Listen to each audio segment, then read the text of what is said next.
So a load of fights have just been announced and December's looking like a really good month for boxing. The most breaking news being David Benavidez versus David Morrell being announced. We don't have a date or a time or a venue, we just know that we've been told that the fight's going to happen from Benavidez. The fight itself is brilliant, two undefeated young fighters who are already great fighters but have even greater futures ahead of them.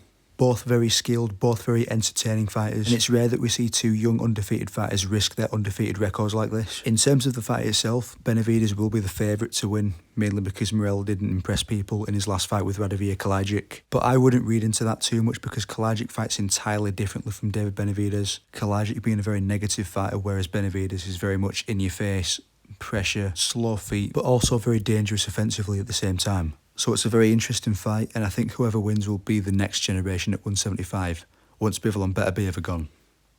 Moving on to Tank Davis versus Lamont Roach. This fight was announced a few days ago, but it's recent enough to include in the video. To me, this is just another case of Tank Davis's typical matchmaking, because I've noticed with a lot of Tank fights, in the lead up to the fight, we're not really talking about Tank himself, or more or less talking about his opponent, because not everyone knows them that well. So just to get to know Lamont Roach, if you don't know him already, Roach does have one loss on his record, and that's at the hands of Jamel Herring, who was the reigning champion at the time. Roach was only 24 and it was his first world title fight where he lost by decision. One judge scored it 115, 113, so it's pretty competitive. But he's gone on a streak since then, and last year he became a champion at 130 pounds by dethroning Hector Luis Garcia by decision. To me, this is just a case of Tank Davis's typical matchmaking. Lamont Roach is not a bad fighter by any means. He's a very skilled boxer. He can fight backwards, he can fight forwards, he's got great defence, great accuracy, great punch placement, very composed in the ring.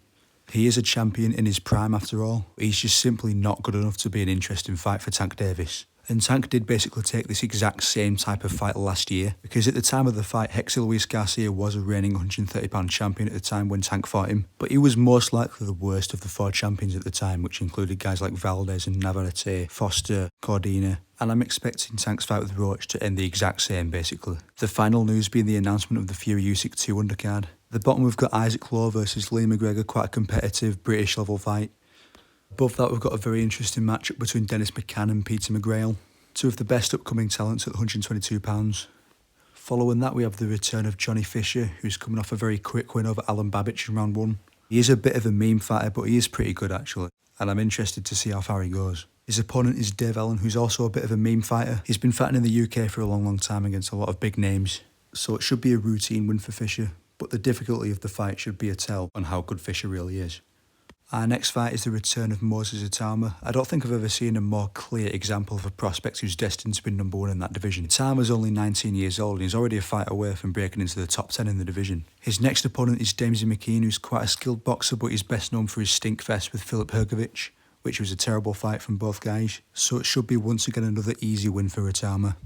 Moving on to the co-main event, which is Serhiy Bohachuk versus Israil Madrimov. Now, for the hardcore fans, this is an absolutely perfect matchup. Pretty much the definition of a 50-50 fight. They're both in their primes and they're both coming off the standout performances of their careers.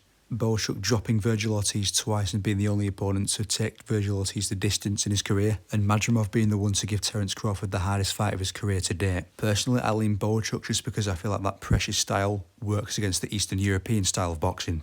But it could go either way really, and I've got no more announcements. Goodbye.